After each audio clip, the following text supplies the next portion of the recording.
Hello YouTube and fellow Star Wars collectors! On this episode of Toys Are the Way, we will be taking a look at the Mandalorian Fleet Commander from Season 3 of The Mandalorian. We have certainly seen a hefty amount of Mandalorian characters and army builders over the past years, so many that some fans are feeling a bit of Mando fatigue. Well, fortunately for us, this latest wave for 2024 keeps those vibes alive, but for what it's worth, it's nice to see some Season 3 figures in the vintage collection. Although I really hope Hasbro can deliver some additional non-Mando characters to our collections.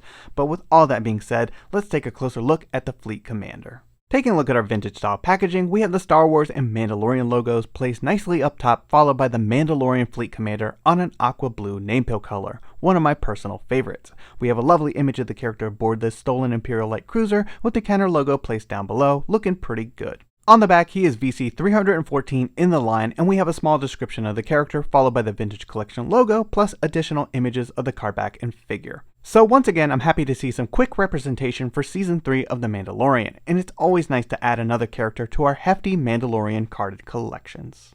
Taking a look at the Fleet Commander out of the packaging, I have to admit that the bright metallic gauntlets have really grown on me, and they look rather good in my opinion. The figure sports a number of different paint hits and is a refreshing addition to our Mandalorian collections. Taking a closer look at the neck articulation, he's got some decent range of motion, but this is an area that Hasbro can certainly improve upon in the future. Naturally, the Fleet Commander has ball-jointed shoulders with the now standardized soft plastic armor that will not hinder his range of motion. Hinges at the wrist will allow for some proper posing with the blaster, and the figure has the new style barbell hips, which have become a delightful addition to the line.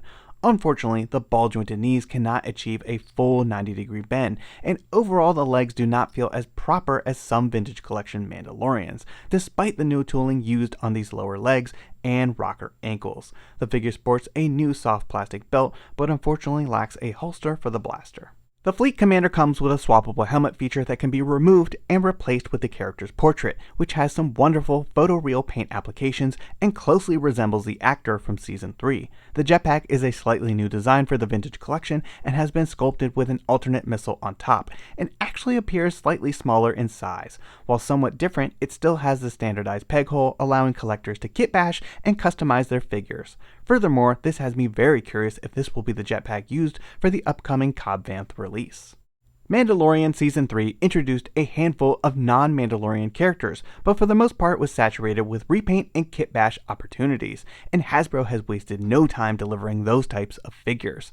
The Fleet Commander is a repaint of the Clone Wars Airborne Trooper with new shoulder armor and newly sculpted legs. While the figure is fully loaded with new style hips, ball-jointed everything, and rocker ankles, the lack of a full 90-degree bend at the knee really does hinder the posing capabilities of this Mandalorian warrior. The Fleet Commander cannot properly take a knee, and for the most part just feels a little less fluid than other Mandos.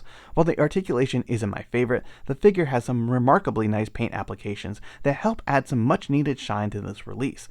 Although I have to point out that the lack of a holster is less than favorable, even if it is screen accurate.